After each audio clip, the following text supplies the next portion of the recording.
ಜ್ಯೋತಿಕಾ ಏಕೆ ಬೆಂದೋಗಿರೋ ಬೆರ್ಕೆ ಬೆಂಡೆಕಾಯಿ ನನ್ನ ಮಗನೇ, ಮೇಕಪ್ ಬ್ರಷ್ ಅಲ್ಲಿ ಶೂ ಪಾಲಿಶ್ ಮಾಡ್ತಿಲ್ಲ ಬೇವರ್ಸಿ. ಗೊತ್ತಾಗ್ಲಿಲ್ಲ ಜ್ಯೋತಿಕಾ. ನಾಳೆ ಸಂಜೆ ಅಷ್ಟ್ರಲ್ಲಿ ಸೇಮ್ ಬ್ರ್ಯಾಂಡ್ ಮೇಕಪ್ ಬ್ರಷ್ ತಂದ್ ಕೊಟ್ಟಿಲ್ಲ ಅಂದ್ರೆ ಅವರೆಕಾಯಿ ಸಿಪ್ಪೆ ಸುಲ್ದು ಬೇಳೆ ಇತ್ತಕ್ತಾರಲ್ಲ ಹಂಗ್ ಇತ್ತಕ್ ಬಿಡ್ತೀನಿ.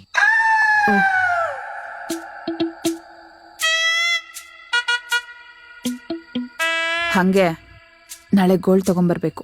ನೆನ್ನೆನೆ 1 ಲೀಟರ್ ತಂದಲ್ಲ ಜ್ಯೋತಿಕಾ. ನಾನ್ ಹೇಳಿದ್ ಗೋಲ್ಡ್ ವಿನ್ನರ್ ಎಣ್ಣೆ ಅಲ್ಲ. ಮತ್ತೆ ನಾಳೆ ಅಕ್ಷಯ ತೃತೀಯ, ಚಿನ್ನ ತಗೋಬೇಕು. ಚಿನ್ನನ ಅನ್ನ ಅನ್ಕೊಂಡ್ಬಿಟ್ಟಿದ್ಯಾ ಜ್ಯೋತಿಕಾ. ಯಾವಾಗಂದ್ರೆ ಯಾವಾಗ ಕೇಳ್ತೀಯಾ? ಕಾಸಿಲ್ಲ ನನ್ನ ಹತ್ರ. ನನಗ್ ಬೇಕಷ್ಟೇ. ಆಯ್ತು, ಆದ್ರೆ ನಾನು ಹೇಳಿದ ಕಡೆ ತಗೊಬೇಕು, ಇಲ್ಲ ಅಂದ್ರೆ ನೀನ್ ಗ್ಲಾಮರ್ ಮೇಲೆ ಆಣೆ. ಸರಿ ಸರಿ. ಎಲ್ಲಿ? ನಿಮ್ಮ ಅಮ್ಮನ ಮನೇಲಿ. ಹಣ ಯಾರಿಗೂ ಸುಮ್ನೆ ಬರುವುದಿಲ್ಲ.